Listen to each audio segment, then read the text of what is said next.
জাকের পার্টির জাতীয় স্থায়ী কমিটির সদস্য ও অতিরিক্ত মহাসচিব মাহবুবুর রহমান হায়দার বলেছেন, জুলাই বিপ্লবের মাধ্যমে শহীদরা একটি নতুন বাংলাদেশ এনে দিয়েছে।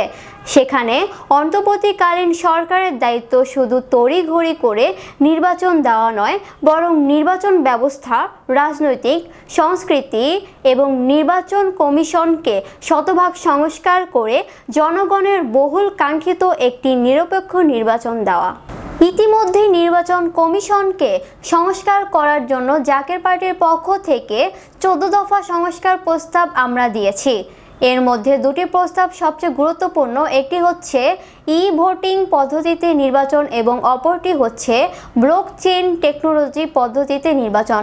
বৃহস্পতিবার মধ্যরাতে চাঁদপুরের মতলব উত্তর উপজেলার পুটিয়ারপাড় গ্রামে জাকের পার্টির চাঁদপুর উত্তর সাংগঠনিক জেলার আয়োজনে দাওয়াতে ইসলামী মাহফিলে প্রধান অতিথির বক্তব্যে উপরোক্ত কথাগুলো বলেন। ভারতের আগরতলায় বাংলাদেশ ডেপুটি হাই কমিশনে ধর্মীয় উগ্রবাদীদের হামলা এবং বাংলাদেশের জাতীয় পতাকা অবমাননার ঘটনায় তীব্র প্রতিবাদ, উদ্বেগ ও নিন্দা জানিয়েছেন মাহবুবুর রহমান হায়দার। এসব ঘটনার সাথে জড়িতদের বিরুদ্ধে কঠোর ব্যবস্থা গ্রহণের জন্য ভারত সরকারের প্রতি দাবি জানান তিনি আরও বলেন, আপনারা জানেন চিন্ময় দাসকে ইসকন থেকে আরও আগেই বহিষ্কার করা হয়েছে। এরপর তিনি পতিত ফ্যাসিস্টের দোসর হিসেবে রাষ্ট্রীয় এবং আন্তর্জাতিক চক্রান্ত বাস্তবায়নের জন্য তিনি নেমেছিলেন, কিন্তু আমাদের দেশপ্রেমিক সেনাবাহিনী এবং রাষ্ট্রের গুরুত্বপূর্ণ সিদ্ধান্তের আলোকে তাকে আইনের আওতায় নেওয়া হয়েছে। চাঁদপুর উত্তর জাকের পার্টির সভাপতি মোহাম্মদ ওবায়দ মোল্লার সভাপতিত্বে ও সাধারণ সম্পাদক মোহাম্মদ শুকুর আলমের সঞ্চালনায় প্রধান বক্তার বক্তব্য রাখেন আন্তর্জাতিক খ্যাতিসম্পন্ন বক্তা মুফাসসিরে কুরআন মুফতি মাওলানা মাসুম বিল্লাহ। এটাকে হ্যাক করার কোনো সুযোগ নেই। যেমন ধরেন 300টা নির্বাচনী এলাকা, সেখানে 300টা কম্পার্টমেন্ট থাকবে, এমন একটা সফটওয়্যার, সেটা 300টা কম্পার্টমেন্ট থাকবে। একটা কম্পার্টমেন্ট, একটা লিঙ্কের মধ্যে যদি কোনো হ্যাকার হিট করতে চেষ্টা করে, সমস্ত লিঙ্কগুলোতে অ্যালার্ম বেজে উঠবে, যেটা পশ্চিমকালেও এই পদ্ধতিকে হ্যাক করা সম্ভব নয়। যে চিন্ময় দাস কোনো ইসকন সদস্য নয়, তাকে ইতিমধ্যেই ইসকন থেকে তাকে বহিষ্কার করা হয়েছে আরও আগেই।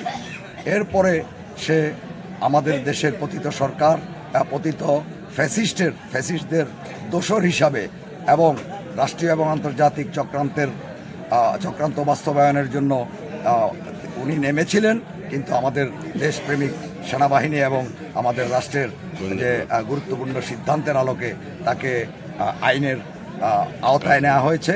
যেহেতু তাকে আইনের আওতায় নেওয়া হয়েছে, সেহেতু এটা আমাদের বিচার ব্যবস্থার দায়িত্ব তার বিষয়ে সিদ্ধান্ত কি গ্রহণ করে। দূতাবাসের উপরে যে হামলা হয়েছে, আমরা জাকের পার্টির পক্ষ থেকে এবং দেশবাসীর পক্ষ থেকে আমরা তীব্র নিন্দা জানাই।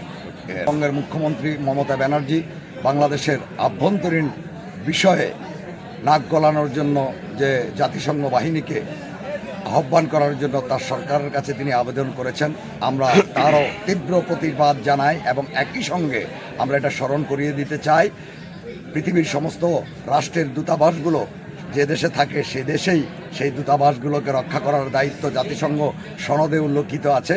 আর যদি সেই দেশ যদি জাতিসংঘ সনদের আওতায়, জাতিসংঘের মূলনীতির আওতায় যদি সেই কোনো রাষ্ট্রের দূতাবাসকে যদি রক্ষা করতে না পারে, তাহলে সেই দেশেই জাতিসংঘ বাহিনী আসতে পারে।